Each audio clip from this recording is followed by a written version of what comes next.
Ezalaka esengo pour nanga kozala liboso na bino bandeko obo pesa biso confiance et fidélité à kolanda mbonda ekolo magazine d'actualité purement professionnel et pesa bino ba information moko sur et à temps réel. Avant de faire la édition de biso comme d'habitude, tu vas d'abord couper Sabino, bah sommaire de biso bozo bah grande ligne aussi qu'on composé édition ya mokwalelo boye bake bah victime ya guerre génocide c'est bah petit bah message na bango to pe bah témoignage na kati ya édition obozo bozo élément FCC parti chef Joseph Kabila Kabange baza contre bah accès bah violence et outil au la parcelle ya Joseph Kabila Kabange sénateur à vie bozo sur élément honorable député national Richard Mona Auteki ko zalakuna kingakati pour la mingi na osala hommage na ba ancêtre na na date le 1er août 2024 to surtout ba détail na katia édition na biso ya mokolo na lelo Awande de Fongoli édition na biso na élément oboye bake la première ministre madame Judith Suminwa Tuluka Yende a représenté chef de l'état Félix Antoine Tshisekedi Tshilombo na kisangani na activité oyo ko marqué ba événement malheureux oyo salama ki ala kata République démocratique du Congo tolanda moi condamné maloba na oyo to ba devant ba officier na ba congolais ebele o bazaki présent na kati ya activité wana communauté internationale et membres de la communauté diplomatique en République démocratique du Congo, mesdames et messieurs, mesdemoiselles, les victimes et ayant droit, mesdames et messieurs, acteurs institutionnels et associatifs engagés pour la cause des victimes, distingués invités, très chers compatriotes. Aujourd'hui, nous honorons la mémoire des millions de Congolaises et de Congolais victimes ces dernières décennies des actes de barbarie et de cruauté indescriptibles orchestrés par certaines puissances et leurs agents sans nulle autre motivation que leur obsession à exploiter illégalement et contre nos intérêts les ressources naturelles de notre pays, la République démocratique du Congo. Pour cette année, au nom du président de la République et chef de l'État, son Excellence M. Félix Antoine Tshisekedi Tshilombo, je préside ces commémorations du génocide congolais génocide ici à Kisangani, ville martyre. Et pour la petite histoire, dans mon passé, je suis arrivé une semaine après cette guerre de 6 jours à Kisangani et j'ai pu voir les dégâts que ça a causé. En effet, nous sommes là pour nous souvenir de nos mères et de nos pères, de nos frères. Tout la activité hommage aux victimes de la guerre en la République démocratique du Congo et aussi concernant la province ya Chopo précisément la Kisangani la présence ya chef du gouvernement madame Judith Suminwa Tuluka na ebele ba membre ya gouvernement au bazaki présent boye baké ba victime ba pesi ba témoignage na bango en rapport à activité tous les éléments aux aïs signé Benjamin Kilunga et Wilfried Samba centrale plus précisément dans Matadi. Nous avons en pleine marche pacifique intitulée le Congo aux Congolais, le Rwanda aux Rwandais. Tout le monde a la police, tout le monde a Massas et Bandi. Massas et Bandi, et Bandi Massas et Bandi, continue à pile 4 côtés dans la Makolo, Moko et côté dans la Liboumou Awa. Continue à Awa et Dini dans la Makolo. Nous avons des difficultés à vous irner, que souvent nous avons des passes. Nous avons des fissures. Attends, nous avons des passes sur un hélicoptère. Après 10 minutes, il faut aller à Goudiba. Et nous avons presque côté de Texki, depuis 2007, Tikino Lolo. Depuis 2007, nous avons des boules belé. Mais, nous avons des rêve. Fonareva zwingai amemi ngai na Kishasa na Ngalema kuna na Ngalema nazozwa soin baute ko opérer ngai nazo continuer kozwa soins médicaux vraiment ndena zalia on a perdre 5 enfants en tout cas nazo vivre na passe naza na bana baza na mike nazovivre na pasi mais en attendant mpo na rêve azosoigne ngai naza na ngalema naza na toujours au état de sécurité la police nationale congolaise a outi kokanga poste moko ya monene ya force du progrès oyo ezalaka mingi kuna na commune ya Ngalema structure ya parti présidentiel IDPS la opération là la police akangi plus ou moins 7 personnes pe bakozala transféré na parquet tout ça élément aussi Yannick Kaloso et Wilfried Samba. Ndeko ya Congo boyebake neti kaka tozala zamba mboka oyo ezanga mibeko awa la ville province ya Kinshasa. Tokoma komona ba force ya misusu parallèle ya force de l'ordre pe ezali kobebisa autorité à l'état congolais. Eza bango force du progrès oyo eza vraiment milice moko sans contrôle pe baza kobeta toloke baza la famille ya IDPS par-dessus ya le fait Etienne Tshisekedi wa Mulumba oyo biso toyebi bien ke bomo na mobimba azalaka kaka kobundela état de droit. Botala awa tozala route Matadi na commune ya Ngalema des parcelles ekangama illégalement pe et comment base ya batu oyo bakoma kosala misala ya mabe na mouvement oyo bapesa kombo force du progrès du parti politique ya Etienne Tshisekedi wa Mulumba IDPS. Awande eza quartier général na bango eza atala mutu moko te oyo a contrôlaka bango. Il paraîtrait que même ba agent de l'ordre kutu ba betama pe basi misusu bazalaka violé kuna bakangaka batu ndenge kaka mitema na bango eligi pe bawewa kutu bamonaka bolai soki kaka bakwei na maboko na bango baza kosambisaka batu pe kosengaka ba amandi ya makasi na batu oyo bango bakangaka avant balibere yo kutu misusu basala même ba 3 semaines na boloko kuna.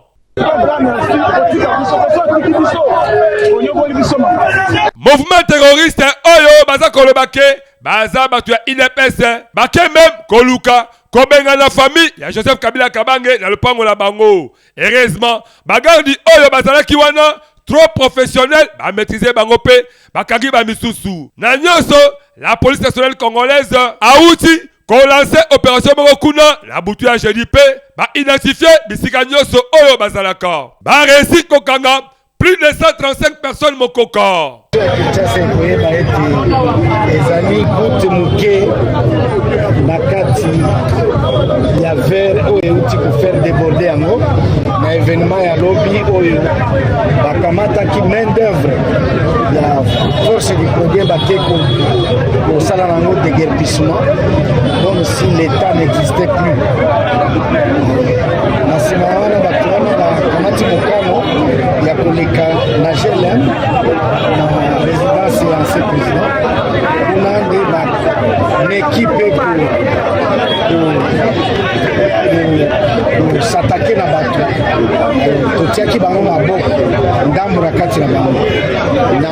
enquête ntango balobi ke bautaki awa nde opération oyo esalemi na concours ya baautorité nyonso impulsion ya ye moko mokonzi ya mboka oyo alingi te makambo ezali koternir image ya mboka emoni yo moko ke eza makambo ya soni ezala lokola c'est un pays sans loi alors que les institutions sont là yango toyaki tiaba soki kuna na Gombe esika bazalaki wana nyonso hiérarchie ya justice. Nous sommes très contentes et contents de votre travail. Donc nous qui pensions qu'il y avait une force qui était au-dessus de la loi. Mais là, il y a la loi qui nous montre que la loi est capable de tout gérer et puis de protéger la population congolaise.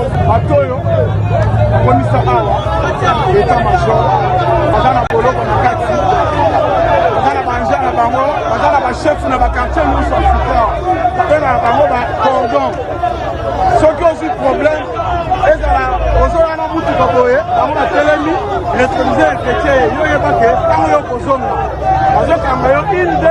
tina kati bondi melangai ke ba opération ezakaka kokobati ba kosilisa bango nyonso oyo ezakaka po état de droit oyo bango moko bayembaka balobaka esengeli ezwa esika na bomo ya bakongolais et surtout yango nde ezalaka cheval de bataille ya les Sphinx et Tshisekedi wa Mulumba. Comportement oyo eza mabe makasi bandeko ya IDPS boyebake boza déjà aux affaires pe oyo eza bongo deuxième mandat na bino botika ko distraire ba congolais na ba acte oyo eza ko boma ba principe ya état de droit oyo eza deuxième mandat boluka kozala pembeni ya mokonzi ya mboka Félix Antoine Tshisekedi Tshilombo ensemble boluka kosala oyo ekopesa kimia misala sécurité pe esengo ya ba congolais ke ya komema ba acte mabe oyo ya boye problème ya IDPS eza Joseph Kabila Kabange te problème ya IDPS eza nde congolais asepela kozala congolais yango pe biso bango bazali ba champion na maso oyo tele social à la République démocratique du Congo ezali bongo Fondation Jonathan Sango à travers FJS devise sur pour continuer à 500 fois congolais par jour et qu'on permettre de libérer on a fin de l'année bo sepela qui tort tout élément ou avec impact na idéologie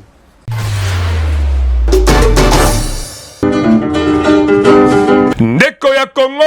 papa mama elege tangu esi ebelemi yo moto oyo ozali kolala la pongi lamuka po omona misala kitoko Fondation Jonathan Sango aza kosala à travers ba service na ebele oyo eza na kati ya fondation yeba ke na Fondation Jonathan Sango à travers FJS devise na 500 fois ya pamba par jour et kosala ke na suka ya mvula yona libota na yo mobimba bolia bomela pe bo fete kitoko tala ba oyo ba pesaka confiance na Fondation Jonathan Sango ba fete kitoko mvula oyo euti kosila nde biso ba mama to sepelaki to sadere na kati tokomi kopesa mbongo chaque jour nde moto na moto ndenge ya sepelaki kopesa avantage nange ezali parce que na musala nanga ezo sala mo makambo ebele muta omona kake biloko eza mibale misatu na mesa biloko mukebo eme na sima nango makambo ebombama ya mwami réunion oyo ya fondation pona mona baninga nde bakotaki basali bazwi biloko yango ngai pe na bakinga pe fona meka na pe na kota yango na koti nde namoni ekende bien ebongo na cadre ya baformation wana kutu lala na yo pongi ya babebe po ba formation eza ebele lokola make-up na misala ya ndenge na ndenge na oyo etali kozwa mosolo pona yo moto ya mombongo ndimela ngai ke soki kaka okoti kuna nyonso ekozala. Je vous informe que soki yo telemi te mususu aza te biso nde to bana ya Congo yo nanga tokosala ke tozala bien. Tangu tolobaki na projet FJS devise kuna tolobaki bongisa bonane ya bana pona yo mutu ya tembe yaka le 24 décembre ya même année otozali yaka yo moko omona bimona meso ekosala yo bien pona kozwa bango ndimela ngai ndeko ya Congo benga bango kaka na ba numéro oyo pe bakoyamba yo avec impact pe na idéologie na Fondation Jonathan Sango pona nyonso ya social yeba ke oza mobimba Fondation Jonathan Sango yonde mosungi ya peuple congolais Fondation Jonathan Sango congolais andimi yo avec impact na idéologie yeba ke misala na yo emonani mosala kosaleza te Jonathan Sango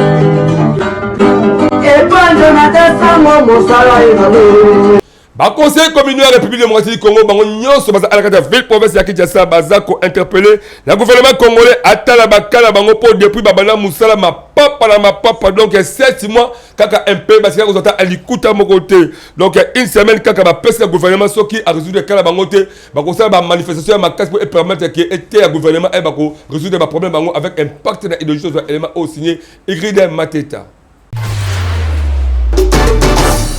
Ndeko na nga ya Congo bondimela ngai ke République démocratique du Congo eza na ba réalité nango mutu akosa bino te botala bandeko oyo baza ba conseiller communaux déjà 7 mois mokoka sans que bazwa atali futa ya musala oyo baza kosala malgré esengo na bango esukaka kaka mokolo oseni asanga ba publication ya ba élection ya le 20 décembre 2023 baza kosala misala na ba condition moko ya mabeba kasi et surtout que ba bugumese kutu ba monaka bango atako mona te pe baza négligé neti kaka la gomme lipapa ya wese na miso ya ba bugumese po baza sans impact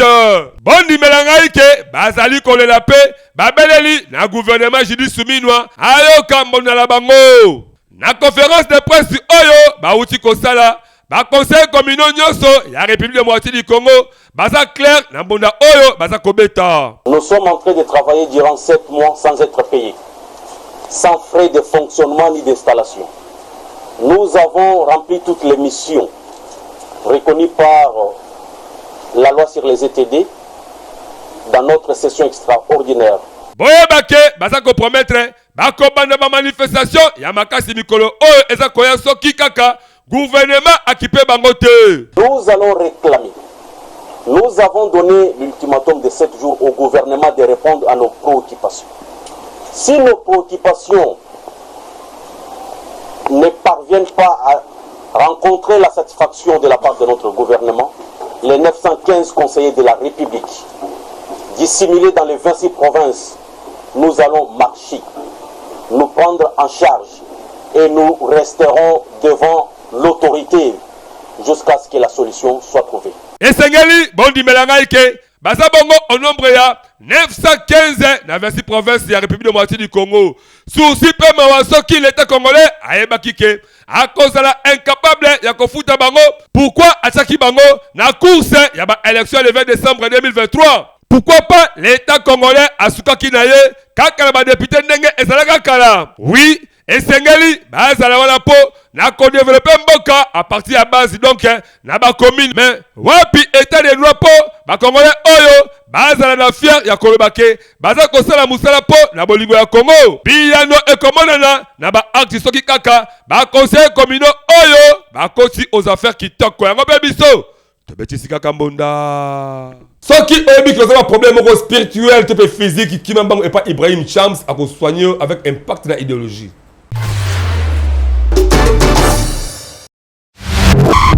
Mbote bankolo, mbote bankolo, mbote kieno bankolo, mbote biaka bankolo, lubola baka mafunda,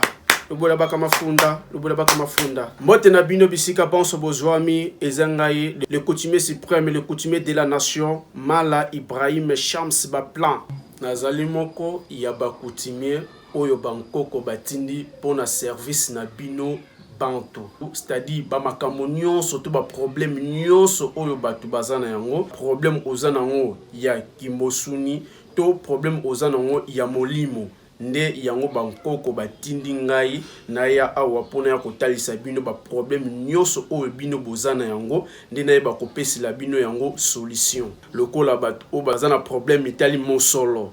ya finance ba ope bazana ba problème na bandaku na bango ya bolingo mabala tozoyeba kosungela batu basi to mibali koyeba kosunga bango pona mabala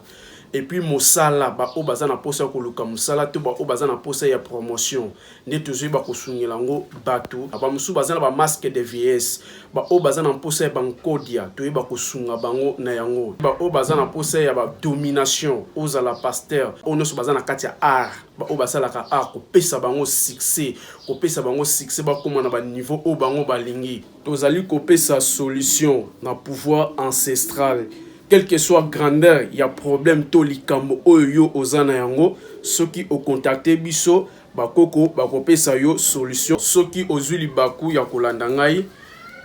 o contacter nga na ba numéro nyonso ezawana na barre d'écran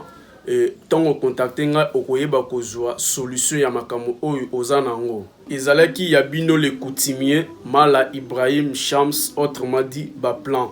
matondo na bino na ndenge bozui occasion ya kolanda ngai na cadre de vacances parlementaires na ye l'honorable député national Richard Mona bakisala ye mona na Nzambe maboko pembe akendaki ko visiter ba tombe ya ba ancêtre na ye pe ya papa na ye na kingakati mboka oyo abotama na occasion wana apesaki esengo na population oyo bayambaki kuna na biloko ya ndenge na ndenge donc tuna na élément o na biloko memela bango bien signé Yannick Kaloso. Akotaki kaka ndenge nkolo Yesu akotaka na Yerusaleme botuna ngaye nani l'honorable Richard Mona bakisela maboko pembe mwana na Nzambe akitaki na kingakati mboka oyo abotama akola atanga esika wapi milimo pe ya ba ancêtre na ye epema na kimia akende kikuna na cadre ba vacances parlementaires na epo akuta pe na ba ancêtre na ye na cadre ya journée oyo ezali dédié pour ba parents pe journée ya ko célébrer mikolo oyo ba woyi batika biso bakende océan mabele kaka ndenge boza komona tala ndenge population ya Kingakati baye koyamba ye kitoko avec impact na idéologie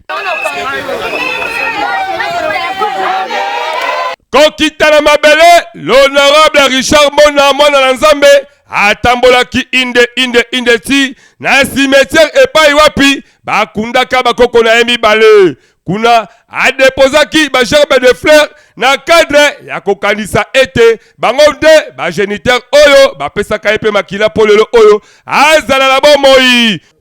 koreconnaître bino borigine babosanaka yango te merci kolongwa wana depa lisusu elongo na population oyo bazalaki na ye l'honorable Richard Mona akendeki mpe epai wapi na cimetière ya papa oyo abotaka ye po kuna mpe akende kotika fleur aloba maloba oyo ya kokalisala nyonso oyo papa asalaka na ye ntango azalaka na bomoi. Tu n'en bénéficieras pas. Mais pour l'honneur de ton nom, Ngamo Bio Marcel, je te dépose cette gerbe de fleurs en guise de reconnaissance de ce que tu as fait de moi. Esali kitoko, esali esengo, yebake esika wapi honorable azalaka, bato pe basepelaka bondi melanga ke miziki ebetamaki kitoko, ndenge kaka bozo komona moto nyonso azala piste po abina mabina mamboka.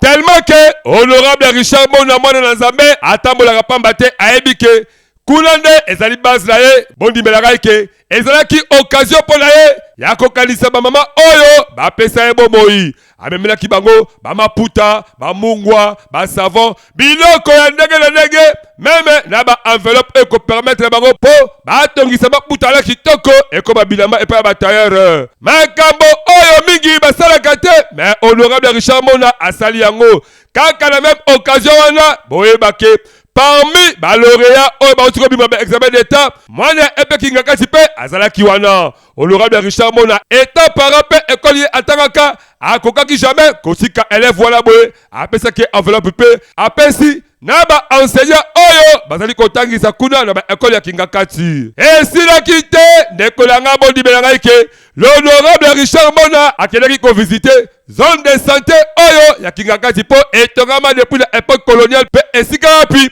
motolo na ye ekatalaka kuna pe amemelaki bango bakisi ya ndenge na ndenge kaka ndenge bozali kobona bino moko boyoka ndenge nini monda ebetamaki. Vous servir de vous rafraîchir pour cette circonstance, comme je le dis bien, c'est une journée historique pour moi. Il y a de nostalgie parce que c'est un village qui m'a accueilli, je suis né. Donc en ce jour, une petite enveloppe pour un petit... C'est notre première fois de voir qu'un député, un patriote, dans leurs vacances parlementaires, nous fait un geste de médicament.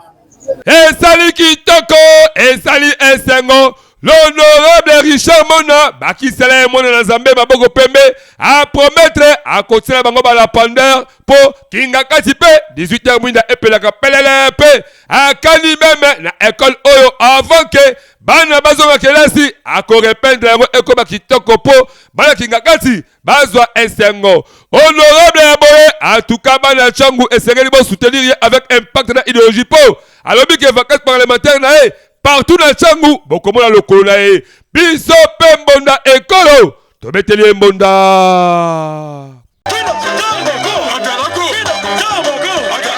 Population Kingakati bazaki na esengo makasi komona bolingo oyo mona na bango babota bakolisa batangisa na mombongo ya kwanga ndenge lelo akoma vraiment député national peut azali toujours poche na bango donc ya pesi bango esengo makasi bino moboyo ka ndenge ni babetaki mbonda liboso ya caméra ya mbonda ekolo magazine d'actualité. Tellement que akitaki Kingakati avec impact de la idéologie, l'honorable Richard Mona akabelaki ba mama oyo biloko ya ndenge na ndenge pe akalisaki élève oyo autaki kobima parmi les lauréats awa la carte de la République démocratique du Congo pe akabolaki bakisi na hôpital oyo ya Kingakati. Tour à tour bino moko boyo kaneri bambonda ebetamaki na esengo oyo bandeko bazwaki. Esengo makasi mwana oyo ya mobali pa totangisi na pasi lelo tondimaki te kia kozala député tala lelo totombole yango moye to négligera bana ezate fo totangisaka bango kana pasi makasi koyamba papa ninga elinga epiese elamba na mungu wana bafuta yango na sepeli makasi esengo mingi esengo makasi ya koleka na sepeli vraiment na oyo asali mpona biso na centre mpe na population zamba apambola ya bakisi lisusu oyo eleki biso mpe mbonda ekolo tofuli ye kaka mokakosa po misala na ye emonani yango pe tobeteli ye kaka mbonda. Les rendez-vous d'excellence oyo apôtre Serge Lukanga na maman Mireille Lukanga ba memelaki ba couple solo à la ville province ya Kinshasa et ça le qui te connaît le 1er août 2024 ya na 4e mairie de espace maman Marthe Tshisekedi Benjamin Kilunga témoin événement. Ezalaki occasion moko oyo esimbaki kitoko avec impact na idéologie. Nekolanga ya Congo tunanga idini. Occasion kitoko oyo couple apôtre Serge Lukanga na maman Mireille Lukanga bapesa kipo na ba couple nyonso ya République démocratique du Congo bakutana mokolo le 1er août 2024 na espace maman Marti oyo ezalaka la 4e rue Limité résidentielle. Bondi melanga ike bayaki pe ebele oyo ba répondaki kitoko po na kozwa exhortation kitoko en rapport ndenge nini esekeli bavanda kati ya bamabala na bango tellement que elekaki kitoko bondi melanga ike l'apôtre Serge Lukanga ateyaki bango nyonso esalemaki avec impact na idéologie bino moko boyoka ndenge nini esalemaki kofa aza na règle ya 3C. Premier C elingi koloba l'homme et la femme, il faut baser la confiance. Il faut baser la confiance. Bondi melanga ike kolia komela nyonso ezalaki au rendez-vous et surtout que l'apôtre Serge Lukanga na maman Mireille Lukanga bango basalaka ba aventure te na o etali koyamba batu na suka masolo bino moko boyoka ndenge nini mbonda ebetamaki lisanga na biso ya bakokrekofa lelo le 1er août tosanganaka mais lelo ezalaki tobengani po tokaba lisolo kaba lisolo na cadre ya communication na kokrekofa tozaka makambo misatu confiance compréhension pe communication lelo eza tour ya communication pona koloba yebaka ko solola yeba kokaba problème na yo za nango mwasi akaba ba problème mobali akaba ba problème po to vivre na harmonie mais solo ya boye bondi belanga ike oyo ezali première édition soki ozala couple balonga milengela la deuxième édition po soki ozangiseke couple na yo baloka yango biso pe mbonda ekolo tofuli bango kaka mokakosa pe tobetisi kaka mbonda awa nde tosilisi édition na biso maître okabona boyote ça pour autant tosala bino barappel ya batitre boye bakibonaki élément oyo bavictime ya génocide bapesi batémoignage na bango mpe bozwaki élément oyo FCC parti chef Joseph Kabila Kabange bazali kokondane baacte ya baviolence oyo tokosalema na ndako ya sénateur mpe bozwaki élément oyo honorable député national Richard Mona azalaki na Kingakati mpo na kotala batombe ya baancetre na ye awa ndenga alede oyo la boucle complètement édition na biso ya mokwa lelo mais donc on sait la vidéo beaucoup toujours s'abonner massivement à la chaîne YouTube la version monde école officielle P bah activité la vidéo benga biso surtout ba député na ba sénateur au besoin ba vacances parlementaires bo benga monde école to quitter la terrain to ko accompagner bino ba activité la vidéo P ko la chaîne partenaire et belé avec impact na idéologie si la caméra misala kitoko ya Benjamin Kilunga boye bake bazaki ye moko tsaki na Wilfried Samba mais édition simama ke pa ya Yannick Carlos réalisation le montage à Egrid Matetanga à la présentation beaucoup de toujours peut-être confiance na fidélité to kuta la prochaine maso colis à zomité surtout la linga bino makasi bye